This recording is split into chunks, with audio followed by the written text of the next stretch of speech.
I've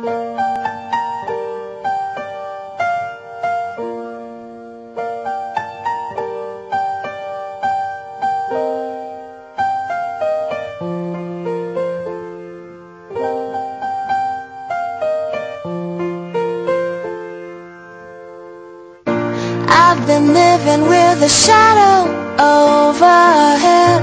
I've been sleeping with a cloud above my bed. I've been lonely for so long, trapped in the past, I just can't seem to move on.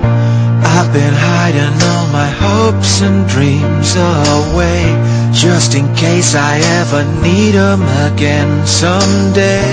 I've been setting aside time to clear a little space in the corners of my